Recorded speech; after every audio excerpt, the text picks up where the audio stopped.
সম্মান আল্লাহ রাব্বুল আলামিন কি জন্য দান করলেন? মুসলমান, কথাগুলি ভালো করে মনে রাখেন, এক এক করে আপনাদের কাছে বলবো, কিন্তু নড়াচড়া করা যাবে না, ভালো করে মনোযোগ দিয়ে কথাগুলি শুনতে হবে। আল্লাহ রাব্বুল আলামিন সবচাইতে নাপাক বস্তু দ্বারা মানুষদেরকে বানাইলেন ঠিক, কিন্তু আল্লাহ তাআলা মানুষদেরকে সবচাইতে উন্নত মানের আসন দান করলেন, আশরাফুল মাখলুকাত মানুষদেরকে ঘোষণা করলেন। বলেন সুবহানাল্লাহ। আর একটু জোরে বলতে হবে সুবহানাল্লাহ, আলহামদুলিল্লাহ, আল্লাহু আকবার, আল্লাহু আকবার। আল্লাহ তাআলা সবচাইতে নাপাক পানি দ্বারা বানাইছেন ঠিক, কিন্তু সবচাইতে মর্যাদার আসন, সবচাইতে উন্নত মানের আসন, আশরাফুল মাখলুকাত আল্লাহ তাআলা মানুষদেরকে বানিয়েছে। বলেন সুবহানাল্লাহ। এ মুসলমান, কথাগুলা দিল দিয়া বুঝবেন। আল্লাহ রাব্বুল আলামিন মানুষদেরকে শুধুমাত্র কেবলমাত্র আশরাফুল মাখলুকাত ঘোষণা করেই ক্ষান্ত হন নাই। আল্লাহ রাব্বুল আলামিন চন্দ্র বানিয়েছেন, চন্দ্রকে আলো দিয়েছেন। আল্লাহ তাআলা তারকা বানিয়েছেন, তারকাকে আলো দিয়েছেন। আল্লাহ তাআলা সূর্য বানিয়েছেন, সূর্যকে আলো দিয়েছেন, সূর্যকে সৌন্দর্য দিয়েছেন। আল্লাহ তাআলা যখন সূর্যকে আলো দিলেন, সূর্যের আলো দ্বারা সমস্ত পৃথিবীটা আলোকিত হয়ে যায়। আল্লাহ তাআলা চন্দ্র বানাইলেন, চন্দ্রের আলো দ্বারা সমস্ত আকাশটা আলোকিত হয়ে যায়। আল্লাহ তাআলা তারকা বানাইলেন, তারকার আলো দ্বারা সমস্ত আকাশটা সুশোভিত হয়ে যায়। কিন্তু আল্লাহ তাআলা চন্দ্রের ব্যাপারে আহসানে তাকওয়িমের ঘোষণা দেন নাই। আল্লাহ তাআলা জ্যোৎস্নার ব্যাপারে, আল্লাহ তাআলা সূর্যের ব্যাপারে আহসানে তাকওয়িমের ঘোষণা দেন নাই। একমাত্র শুধুমাত্র কেবলমাত্র মানুষদের ব্যাপারে আল্লাহ তাআলা আহসানে তাকওয়িমের ঘোষণা দিয়েছেন। আল্লাহ তাআলা বলেন, লাকাদ খালাকনাল ইনসানা ফি আহসানি তাকওয়িম।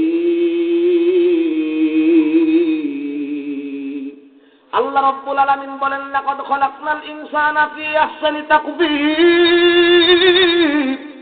আমি আল্লাহ রাব্বুল আলামিন মানুষদেরকে সবচাইতে সুন্দর আকৃতি দ্বারা বানিয়েছি। বলেন সুবহানাল্লাহ। চন্দ্রকে আলো দিয়েছেন, চন্দ্র সূর্য সুন্দর ঠিক আছে, কিন্তু মানুষের চাইতে সুন্দর নয়। আল্লাহ তাআলা তারকা বানিয়েছেন, তারকাকে আলো দিয়েছেন, তারকা সুন্দর, কিন্তু মানুষের চাইতে সুন্দর নয়। আল্লাহ রাব্বুল আলামিন বলেন, বান্দা সবচাইতে নাপাক বস্তু দ্বারা বানাইলাম ঠিক, কিন্তু আমি আল্লাহ রাব্বুল আলামিন তোমাকে সবচাইতে উন্নত মানের শিক্ষা দিলাম, আশরাফুল মাখলুকাত বানাইলাম, ক্ষান্ত হই নাই। আমি আল্লাহ তাআলা তোমাদের জন্য ঘোষণা করে দিয়ে দিলাম, সবচাইতে সুন্দর করে আমি আল্লাহ তোমাদেরকে বানিয়েছি। বলেন সুবহানাল্লাহ। আল্লাহ আল্লাহ তু মেরা মাবুদ হ্যায়, अल्लाह अल्लाह तू मेरा माशूक है। ऐ बंदा ए खुदा चाहोगा उनकी मुलाकात, ऐ बंदा ए खुदा चाहोगा उनकी मुलाकात। जल्दी से अब बैठे सुनो हजरत की नसीहत, जल्दी से अब बैठे सुनो हजरत की नसीहत। तौफीक से होती है इनामत के खजीना, तौफीक से होती है इनामत के खजीना। हर मर्द की ताकत के और है निशाना। जोरे बोली अल्लाहु अकबर, और जोरे बोली अल्लाहु अकबर। আমার ভাইরা, তো বলতেছিলাম আল্লাহ রাব্বুল আলামিন এত নাপাক পানি দ্বারা বানাইছেন ঠিক, সবচাইতে উত্তম আসন আশরাফুল মাখলুকাত বানাইলেন। 2 নম্বর, আল্লাহ মানুষদের জন্য ঘোষণা করে দিয়ে দিলেন, সবচাইতে উত্তম আকৃতি দ্বারা সবচাইতে সুন্দর করে আমি আল্লাহ মানুষদেরকে সৃষ্টি করেছি। বলেন সুবহানাল্লাহ।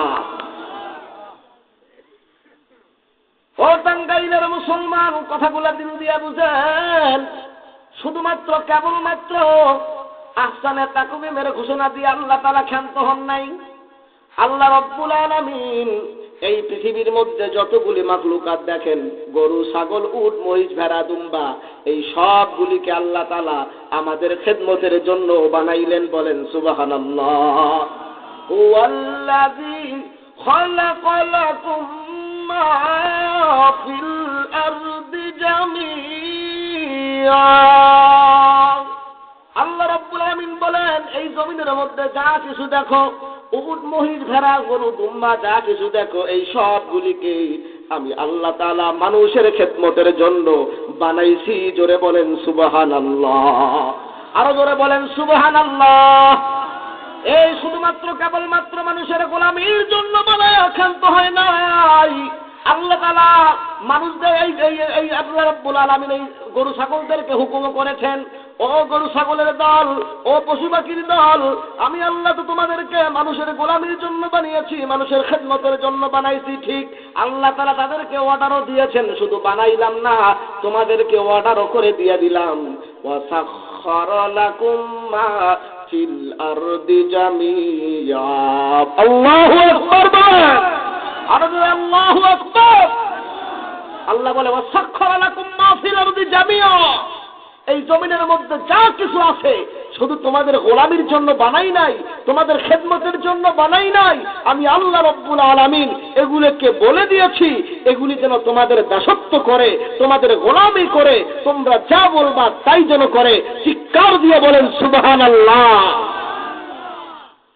এই জন্য যখন আমরা গরুর দিকে তাকাই, দেখেন, আমি আপনাদেরকে প্রশ্ন করতে চাই, এই গরু, বড় একটা মহিষ, বড় একটা, মনে করেন যে এরকম বলদ, মাত্র 10 কিংবা 12 বছরের বাচ্চা যেই দিকেই টানে সেই দিকেই চলে যায়। বলেন ঠিক কিনা? আর বলেন ঠিক কিনা?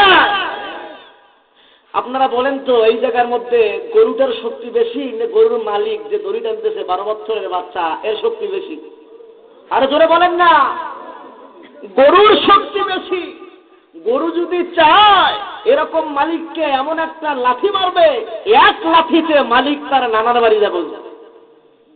বলেন ঠিক কিনা? কিন্তু গরু তো লাথি মারে না। গরু কি করে?